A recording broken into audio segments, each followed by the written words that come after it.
খুশি করার ডাক না চুরিটা নির্বিঘ্নে হওয়ার ডাক? আল্লাহরে খুশি করার ডাক না চুরিটা নির্বিঘ্নে করা যায় সেই ডাক? এই জন্য ওই মদিনার মুনাফিকেরা কয় যে আরে আল্লাহ যা করে ভালোর জন্যই করে, আল্লাহ বাঁচাইছে, জি জি আল্লাহ বাঁচাইছে, এ একজনও ফিরে আসবে না। কি আল্লাহর কি কুদরত! আল্লাহ এখন দেখা গেল কয়দিন পরে মদিনার আকাশে বাতাসে ধুলা উড়াইয়া সাহাবীরা আসতেছে, ধুলায় মলিন তবে চেহারার ভিতরে আনন্দ। কিরে ভাই, তোমরা এরকম জীর্ণ শীর্ণ ধুলায় ধূসরিত, তোমরা মলিন, কাটা সেরা ব্যান্ডেজ, কারণ কি? কয় যে কঠিন যুদ্ধ, তবে আল্লাহ তাআলা সে যুদ্ধে আমাদেরকে অস্বাভাবিক বিজয় আল্লাহ তাআলা দান করেছে। ইসলামের বিজয়, দ্বীনের বিজয় হয়েছে। এখন 82টা মুনাফিক সর্বনাশ, কাম তো সারছে। এখন কি করছে? আবা কাবা জুব্বা পাগড়ি জামা টামা ঠিক মতো লাগাইয়া একেবারে চিরুনি দিয়ে আশ্রয় ঠাসরায় পরিপাটি হয়ে রাসূলুল্লাহর কাছে গেছে। সালামু আলাইক কেফালাক ইয়া হাবিবাল্লাহ ইয়া রাসূলুল্লাহ। হুজুর হুজুর এই 3খান তরবারি ধারাইছিলাম, ঘোড়াটারও তাগড়া টুকরা বানাইছিলাম, মনে একটা নিয়ত করেই ফেলছিলাম কাফেরের বাচ্চাদেরকে এবারে একদম কচু কাটা করব, নিজেও শহীদ হয়ে যাব, কিন্তু হুজুর এই বউটা অসুস্থ। একদম ডাহা মিথ্যা কথা, একদম ডাহা মিথ্যা কথা। মানে এক একটা অজুহাত। ইমানদারের হাত দুইটা, ডান হাত বাম হাত, আর মুনাফিকের 3 হাত। সব কথার মাঝখানে থাকে একটা হাত, ওইটার নাম অজুহাত। ওটার নাম কি? তো কয়জন ইমানদার বলছিলাম? নবীজির খাঁটি কয়জন ইমানদার? সাহাবীরা 3 জন, মুনাফিক না, আলহামদুলিল্লাহ। কিন্তু কাদের পালায় পড়ছে?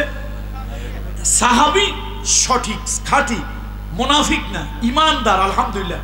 কিন্তু ওই মুনাফিকদের তালে পড়লে যা হয়, এই মনটা এদিক সেদিক হয়ে গেছে। এখন ওরা তো এরকম কিচ্ছা কাহিনী পাকাইছে। 3 জন মনে মনে চিন্তা করলো, যুদ্ধে যাই নাই, আল্লাহর হুকুম লঙ্ঘন করছি, নবীর হুকুম লঙ্ঘন করছি, এই তো একটা পাপ হয়েছে। আবার একটা মিথ্যা কথা বানাইয়া বুনাইয়া ভাব নাটক করিয়া ড্রামা করিয়া নবীজির সামনে অভিনয় করে অনেক কিছু বলবো, আল্লাহ তো জিব্রাইলের মাধ্যমে সব জানাই দেবে। তো সুতরাং যুদ্ধে যাই নাই মুনাফিকদের পালায় পড়ে নবীজি জেল জুলুম ফাঁসি যা মনে লয় দেখ, আল্লাহর হাবিবের কাছে এক বিন্দু মিথ্যা কথা বলবো না। সুবহানাল্লাহ বলবেন না? তারপরে রাসূলুল্লাহর কাছে সত্য কথাই বলল। আল্লাহ তাআলার পক্ষ থেকে তাদের কোনো ফয়সালা এলো না। ঘরের দরজা জানলা বন্ধ করে তারা অনেক কাঁদলো, অনেক কাঁদলো, অনেক তওবা করলো। শেষ পর্যন্ত আল্লাহ তাআলা আকাশ থেকে ওহী নাজিল করে জানিয়ে দিলেন, হাবিব তাদেরকে জানিয়ে দেন আল্লাহ তাআলা তাদেরকে ক্ষমা করেছে, ভবিষ্যতে তারা যেন এই মুনাফিকদের সাথে না থাকে। এ মুসলমান টুপিওয়ালা, তুমি যদি আল্লাহ বিরোধী রাজনীতিওয়ালাদের সাথে থাকো, ওই নূহ নবীর স্ত্রীর মতো হবে, নূহ পয়গম্বরের সন্তানের মতো হবে, লূত পয়গম্বরের সন্তানের মতো হবে। আবু বকর সিদ্দিক রাদিয়াল্লাহু তাআলার সঙ্গী না হইয়া, ওমর রাদিয়াল্লাহু তাআলার সঙ্গী না হইয়া ওই 82টা মুনাফিকের সাথে যদি হও, তুমি ইমানদার খাঁটি, কোনো সন্দেহ নাই, কিন্তু তুমি মুনাফিকের সাথে থেকে তুমিও মুনাফিকের মতো হয়ে যাবে।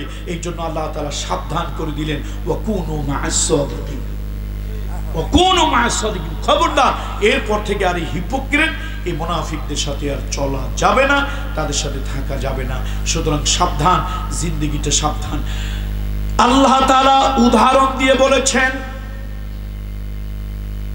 ফেরাউনের ঘরে রইল, ফেরাউনের খাবার খেল, ফেরাউনের সাথে এক বিছানে শুইল বিবি আসিয়া, কিন্তু তিনি কালেমায়ে তাইয়্যিবা পড়েছিলেন, মুসা নবীকে লালন পালন করেছিলেন বুকে, আর মনে মনে তিনি কালেমা পড়েছিলেন কালেমায়ে তাইয়্যিবা লা ইলাহা ইল্লাল্লাহু মুসা কালিমুল্লাহ।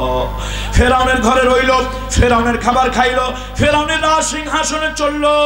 পয়গম্বর মুসারে ভালোবাসে, পরিণত বয়সে মুসার উপরে আল্লাহ যখন নবুয়াত দিলেন, নবুয়াত স্বীকার করলেন, গোপনে গোপনে ইবাদত বন্দেগী করে, এর অপরাধে, আল্লাহকে রব বলে মানার অপরাধে ফেরাউন তার উপরে নির্যাতন করলো, সার হাত পার ভিতরে প্যার গাড়লো, লোহার চিরুনি দিয়া গা থেকে গোশতগুলি ছাড়ালো।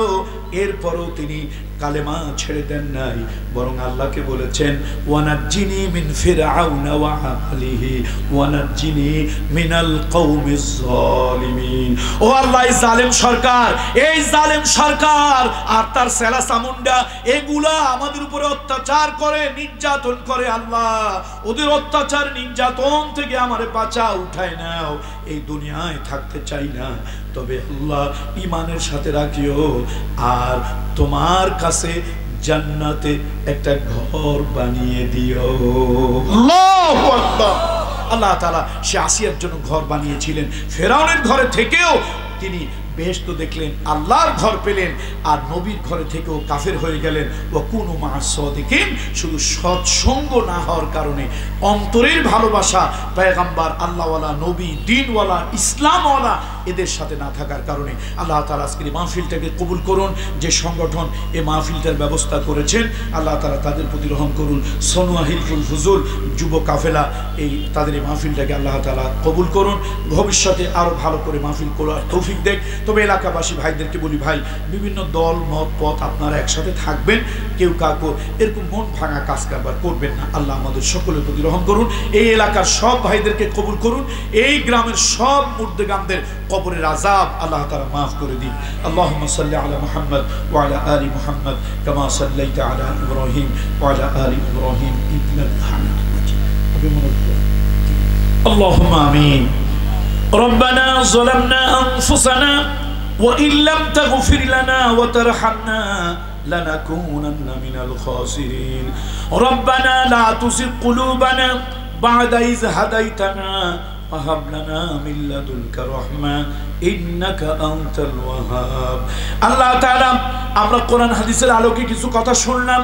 রব্বুল আলামিন, আমাদের সকলকে তুমি কবুল করো, এই গ্রামের সকলকে কবুল করো, এই এলাকার সকলকে কবুল করো।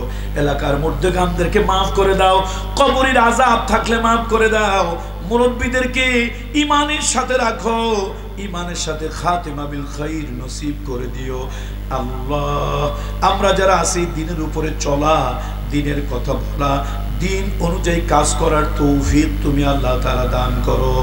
সুবহানা রাব্বিকা রাব্বিল ইজ্জাতি আম্মা ইয়াসিফুন। আয় আল্লাহ তাআলা, এই এলাকায় প্রবাস বিদেশে যারা আছে তাদের প্রতি রহম করো। আল্লাহ তাআলা, যত লোক বাহিরে থাকে তাদেরকে রহমতের কুদরতের চাদর দিয়ে হেফাজত করিও।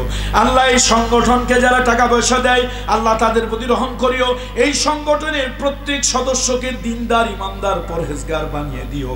আল্লাহ, তারা যেন দ্বীনের কাজ, সমাজে ভালো কাজ, নেকের কাজ, সবের কাজ যেন করতে পারে, ওই তৌফিক তুমি দান করিও।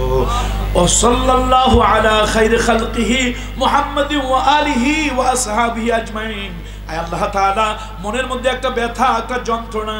আবু জাহাল তোমার রাসূলকে দেখলো, আবু লাহাব তোমার রাসূলকে দেখলো, মক্কার জালিম কাফেরেরা তোমার হাবিবের গায়ে যারা পাথর মারলো, ওই জালিমেরা তোমার রাসূলকে দেখলো, কিন্তু উম্মত হয়ে আমরা দেখতে পারলাম না। রব্বুল আলামিন, তোমার কুদরতি কদম ধরে বলি আল্লাহ, তামাম জীবনের ভিতরে একদিনের জন্য হলেও, একবারের জন্য হলেও স্বপ্নের ভিতরে রাসূলুল্লাহর সঙ্গে একটু দেখা করা নসিব করে দিও। সুবহানা রাব্বিকা রাব্বিল ইজ্জাতি আম্মা ইয়াসিফুন ওয়া সালামুন আলাল মুরসালিন ওয়ালহামদুলিল্লাহি রাব্বিল আলামিন। আসসালামু আলাইকুম ওয়া রাহমাতুল্লাহি ওয়া বারাকাতুহু।